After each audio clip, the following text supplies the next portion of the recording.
Si Nanay Morning Joe. Visit ka talaga. Basta. Hindi, kaya syempre kailangan simulan natin yung balita ng masaya. O ayan, proceed na tayo sa totoong balita. O ayan, o ito na. O ito na mga bossing. O, kasi nagagalit si Kibuloy. Ano? O, nagagalit si Kibuloy kay ano? Kay Banatbay. O, ito yung ano natin dyan. Nagagalit si Kibuloy kay Banatbay dahil daw hindi daw naniniwala si Banatbay na siya daw ay anak ng Diyos. The appointed son of God. Hindi niya sinabi si Banatbay, kayo talaga. Pero tayo lang naman yung mainit na tayo lang naman yung mainit na nagko-komentaryo tungkol dyan kay Pastor Kibuloy na meron lang tayong reservations. Ganun talaga, Pastor. Hindi naman syempre lahat ng mga ginagawa mo, syempre magugustuhan. Meron ding mga hindi korsonada, pero sigurado kami na yung laban mo sa SMNI, yung laban mo tungkol sa political persecution sa'yo, kasama mo kami dyan. Joke lang, ito naman si Maypang, hindi na mabiro. O kaya yan, sige, i-play natin tong interview ni Pastor Kibuloy. Tapos, sabay-sabay nating reaksyonan kung ito bang kanyang panibagong interview ay nakakatuwa o nakakainis. Pastor, re-reactionan lang namin ito kasi nilabas nyo naman in-upload nyo naman. Hindi po kami galit sa inyo pero honest opinion lang yung maririnig nyo ngayon So eto na, sabi niya, Pastor ACQ takes to social media to answer the question, is he the only appointed son of God? Ayan, pakinggan natin mga bossing at sabay-sabay tayong manalangin. Magandang araw, magandang gabi, magandang hapon, tanghali, at magandang araw sa inyong lahat na aking mga kababayan dito sa bansang Pilipinas. Minamahal nating bansa at sa lahat po ng mga kapwa Pilipino ng OFWs nasa ibayong dagat. Magandang araw. Anong napansin nyo doon sa kanyang bate? Anong napansin nyo? Anong napansin nyo sa kanyang bate? Ulitin natin Magandang araw sa inyong lahat na aking mga kababayan dito sa bansang Pilipinas. Anong sabi niya? Magandang araw sa lahat ng ating mga kababayan dito sa bansang Pilipinas. Nasaan si Pastor ngayon? Nasa Pinas, tama. So, nasa Pinas kasi maraming mga fake news dyan na nagsasabi na wala na daw sa Pilipinas si Pastor. So ayun, kinonfirm niya sa kanyang bating panimula na nandito siya sa Pilipinas. Diretso. Pero gusto nyong magkapera. Gusto nyo magkapera ngayon. Gusto nyo magkapera. Makinig kayo dito magkakapera kayo. Minamahal nating bansa at sa lahat po ng mga kapwa Pilipino ng OFWs nasa ibayong dagat. Magandang araw po sa inyong lahat. Ako po muli si Pastor Apollo Kibuloy at marami pong nagtatanong kung saan ako ngayon. Marami ang nagtatanong kasi hindi daw nila nakikita ang aking mukha at maraming beses pwede sasabing nagtago ako. Yes, marami nagtatanong. Tinatanong ka ni Risa. Tinatanong ka din ni Franz Castro, ni Manuel, at saka ni Brosas. Miss ka na daw nila. Madami nagtatanong sa iyo, sir.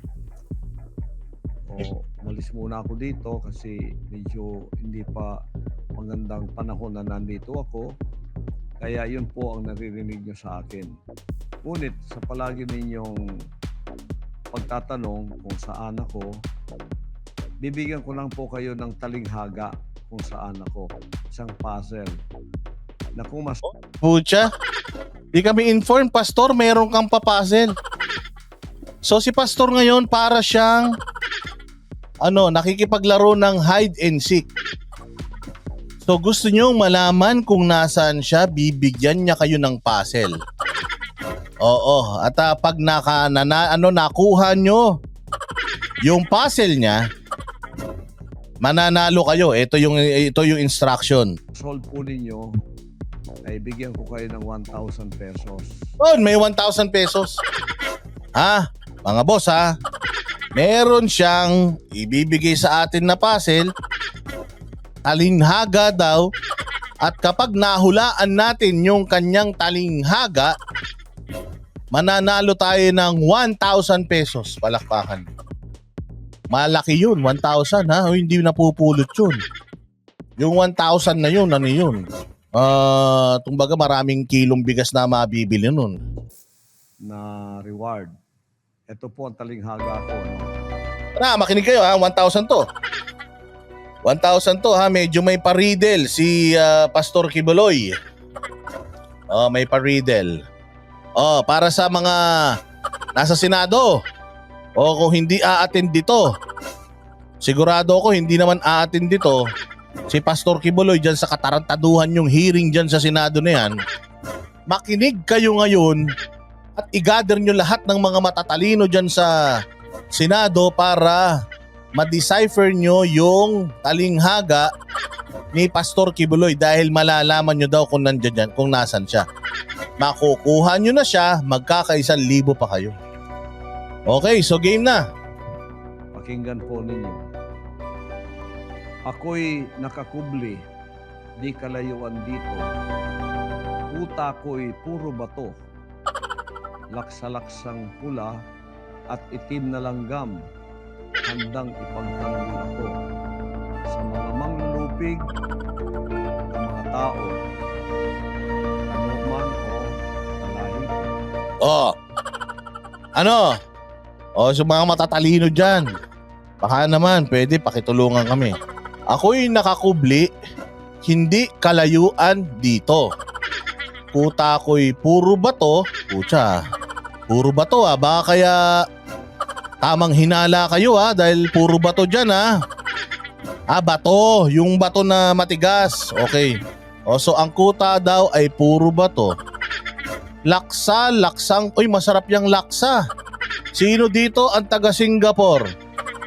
Ay, favorite ko yung laksa. Naku, alam ko na kung nasa si Pastor. Nasa Singapore siya.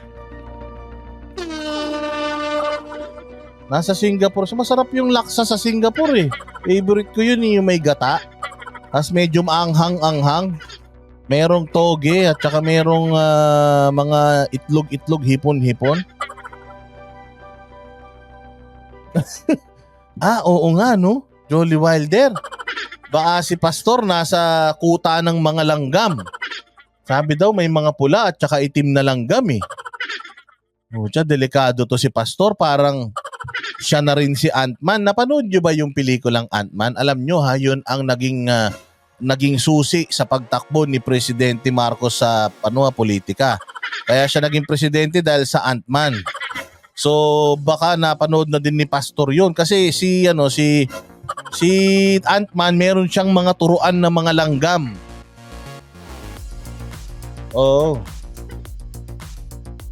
Laksa? Laksa nga, yung yung may sabaw yun.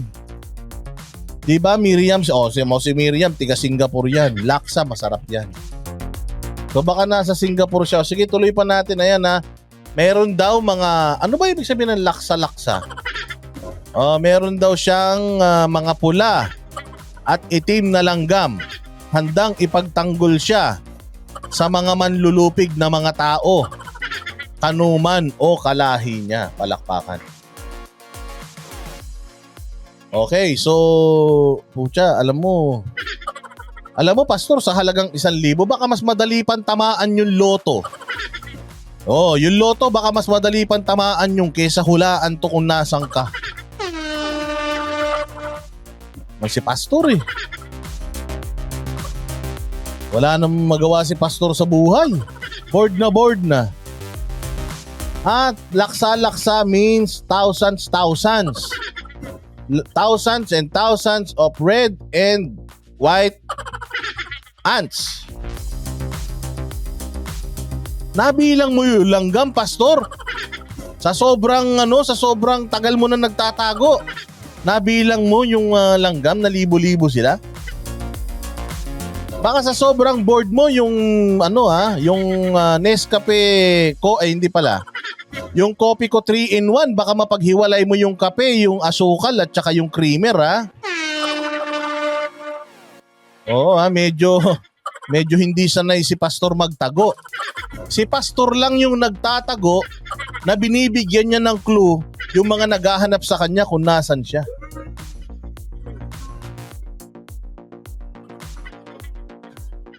Kung si Arnie Tevez, ayaw niyang ipaalam kung nasan siya. Kung si Bantag, talaga naman, kung saang bundok, kuweba nakatago yung matanda. Ito naman si Pastor, putya, pinag-games pa at may premyo pa, palakpakan. Ibang klase. Pastor Kibuloy, alam mo gusto ka naman talaga namin eh. Kaya lang minsan sa mga ganitong ginagawa mo, ito yung mga ang hirap mahalin sa'yo eh. Yung mahal ka na ng tao tapos biglang uutot ka sa uutot ka sa loob ng ng kumot. Nakakainis 'yun, Pastor. O imbis na yung simpatya nasa iyo, may mga ganito pa. Talaga naman, ba't sige, dahil gusto mo 'yan. You are self-centered and gusto mo pinag-uusapan ka. Sige, ituloy natin yung iyong gusto mangyari. Upang aking maitayo ang prinsipyong diwa, karangalan, kalayaan ng isang marangal na Pilipino na naisilang sa paanan ng matayog sa lahat na bundok apo, sulong bayan ko. Ayan so, upang aking maitayo ang prinsipyong diwa, karangalan, kalayaan ng isang marangal na Pilipino na naisilang sa paanan ng matayog sa lahat ng bundok apo, sulong bayan ko. Pucha, feeling ni Pastor, siya naman ngayon si Jose Rizal. Para nagsusulat na siya ng ilipulibusterismo niya. Klase Sige, tuloy natin yan. Ipaglaban karapatan sa manlulupig, di ka pasisiil ang mamatay ng dahil sa iyo. Yun po ang aking talinghaga. Kung masolve ninyo yon, malaman ninyo kung nasaan ako. Pagka na-solve po ninyo, padala ninyo ang inyong mga sagot at may reward kayong 1,000 pesos. Okay? Ang sunod po ay yung aking palaging tinatanong. Yun So please, ilabas nyo, iyan nyo po kung meron po kayong sagot. Paki-ano na lang po, paki-send na lang po kung nasaan si Pastor. At i-claim nyo na din po doon sa kung nasaan si Pastor yung 1,000 palakpakan.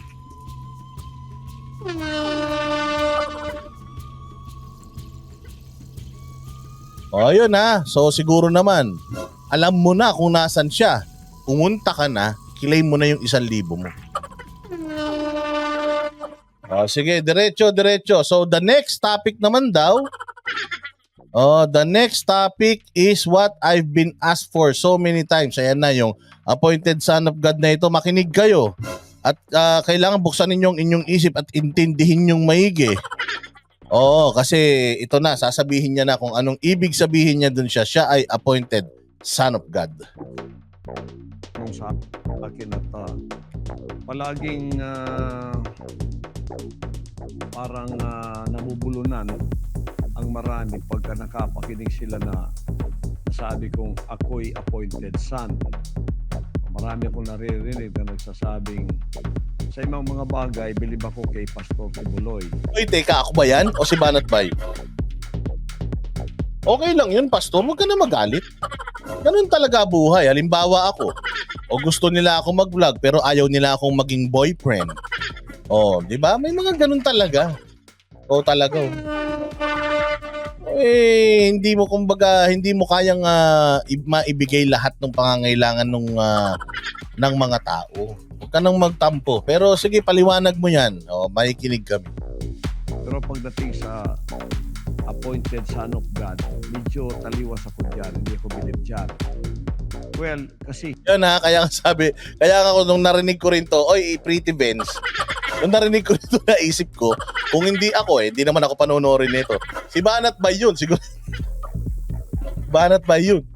Oh, dahil yun yung hindi gustong-gusto ni Banat Bay. I mean, lahat okay ako. Sabi niya, pagsasamahan ko siya sa lahat. Pero pagdating na dun sa kanyang pagiging son of God nung kiniklaim niya, na yan. Sabi niya, hindi ko na siya susuportahan dyan.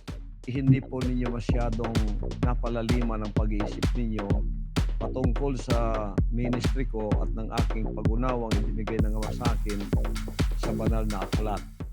Alam po ninyo, tayong lahat mga appointed sons of God. Okay. Tayo pala lahat eh. Hindi lang naman pala siya. Okay. Sige. In general, son of God po tayong lahat. Ngayon, kung ikaw mayroong isang dakilang layunin ibinigay ng Diyos sa iyo, appointed ka doon sa trabahong yon na makakatulong sa iyong kapwa-tao, maaring hindi kasing laki ng ibinigay sa akin, pero kung may nagagawa kang pagtulong sa iyong kapwa-tao, pagmamahal mo, love your neighbor as yourself, appointed son of God ka po sa field o sa paglilingkod na yon kung saan ang scope mo ay nandoon. Tulad ngayon, isa kang broadcaster na magaling at ikaw ay nakapagpapaliwanag sa mga tao. Oh, Banat Bay, ikaw yun ha. Broadcaster ka na magaling. Nakakapagpaliwanag ka sa mga tao. O anong tawag sa'yo, Banat Bay? Ito na, sasabihin na ni Pastor. At sila'y nabibiyayaan, niliwanagan, naging maganda ang kanilang pangunawa at buhay sa pamamagitan ng iyong pagbo-broadcast o pagbibigay ng mga informasyon. Appointed son of God ka sa broadcasting. Yun! Banat Bay, paano ba yan? In-appoint ka na ng appointed son of God. So Banat Bay, ikaw ay appointed son of God sa political vlogging. Palakpakan natin. Ikaw naman kasi, Banat Bay. Ang dami-dami mo sinasabi eh. Appointed son of God ka din naman pala.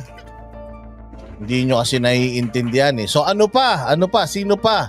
Ang mga appointed son of God. Play. Ayon, nakakatulong ka. Ngayon, kung ikaw naman, meron kang field. Halimbawa, doktor ka.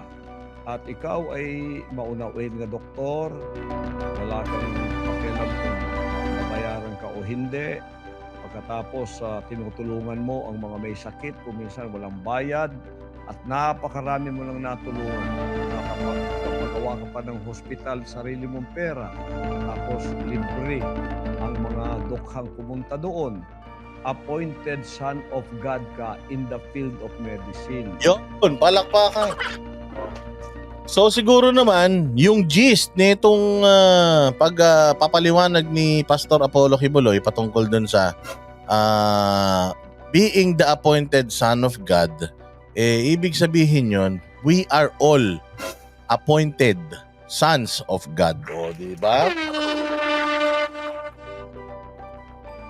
Banat Bay, congratulations sa iyo ha. Kasi ikaw ngayon ang appointed son of God sa political vlogging. Sabi ni Cutie Patuti, nanonood po pala sa inyo palagay ko sa akin hindi. Hindi, nanonood yung mga yan. Nanonood dyan kasi di ba binalita rin naman tayo niyan nung gusto tayo ipakulong ni tawag dyan, ni Boeing. And I'm pretty sure, pare-parehas naman tayo nasa isang laban. Kaya lang, syempre, dahil nga siya ay isang malaking personality at siya ay in demand ngayon, kaya natatapik natin siya ngayon. At wala ngang balita talaga ngayon eh. Nakita ko lang to, kaya sabi ko ba magandang ibalita to at least. Nung narinig ko, sabi ko, kasi para kay Banat Bay pala to. So ngayon, naiintindihan niyo na siguro. But still, Pastor, we support you sa laban mo sa SMNI.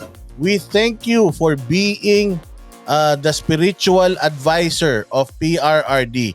PRRD did well sa Pilipinas nung term niya, and you were there to become or to be his what do you call it, the spiritual advisor of PRRD. So kung ano man yung nangyari sa Pilipinas, somewhat meron kang ambag na espiritual dahil ikaw nga ang nagbibigay ng spiritual guidance sa ating pinakamamahal na si Pastor Kibuloy. Ay, hindi pala, na si PRRD.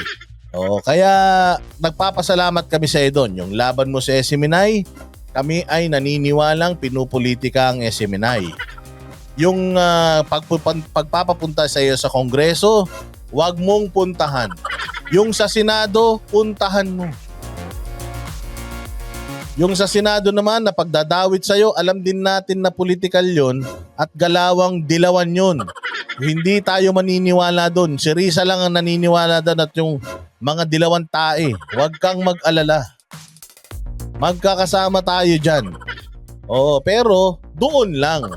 Pasensya na, hindi ka namin masasamahan doon sa iba mong trip.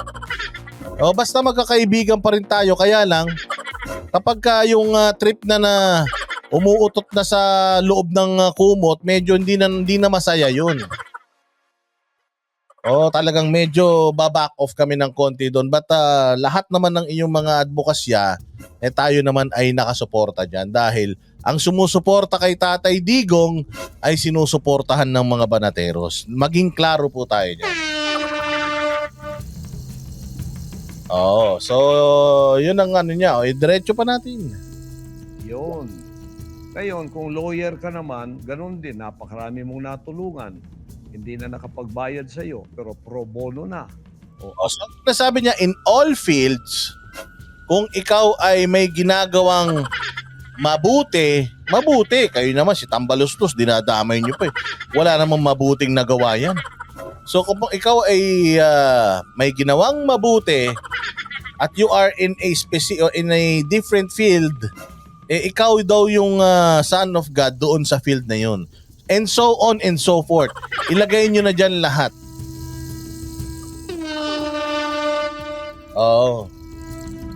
Yun po. So napakahusay naman nung sinabi niya ni Pastor. Diretso para sa may bandang Laganap ng drugs. Kung nagpapalaganap ka ng drugs, appointed son of the devil ka. Ayun. So ibig sabihin, sabi niya, kung ikaw ay nagpapalaganap ng kabutihan, appointed son of God ka. Kung ikaw ay nagpapakalat ng kademonyuhan, appointed son of devil ka. So ibig sabihin si Rimulya, nasan siya doon? Si Abalos, nasan siya? Si Tambaloslos. Nasan si Tambaloslos doon? Hindi ko nasasagutin yun. Kayo nang bahala ron. Okay? Kung ikaw kidnapper, yun ang dawa mo, appointed son ka of the devil, hindi God. O ngayon, kung ikaw belonging to the NPA terrorist group, appointed son of the devil ka. Kasi pumapatay ka. Ang sabi ng banal na aklat sa John 10:10, ang kaaway pumunta rito, ang magnanakaw pumunta rito, pang pumuksa, pumatay. At the thief came forth to kill, to steal, and to destroy. At magwasak. But the Son of God came to give life more abundantly. Pag ikaw nakatulong ka sa iyong kapwa-tao to give life more abundantly, Son of God ka doon sa field mong yun. Whether... Okay. Naintindihan na namin ngayon, Pastor. Kaya lang, may sinabi ka nung nakaraan. Doon sa, yung iyong unang sagot, yung may mga kuliglig. Sabi mo, ilang beses mo nang nakita yung mansyon mo sa langit. Paano nangyari yun? Hindi, sinabi niya, di ba? Ako ilang beses ko nang nakita yung mansyon ko dyan. So I know when I die, I know where I'm going. So yun. Hindi, natanong ko lang. Maalang sa susunod, pag napanood niya to, sa susunod, sasagutin naman niya yun. Doon naman sa nagsabi na paano ko daw nakita yung bahay ko sa langit, baka pwede masagot din niya yun. Hindi ba? Palakpakan. Napakahusay. Spiritual ministry, evangelization, o kaya the field of science, in the field of medicine, in the field of law, whatever field na nakakatulong ka sa tao, appointed son of God ka doon. Basta mabuti ang iyong ginagawa at ang epekto kabutihan. Pero Lakpakan. O, di ba? So ngayon naman siguro, baka ano na ha, baka naman naiintindihan nyo na, hindi na siguro kayo magtatanong tungkol doon ha.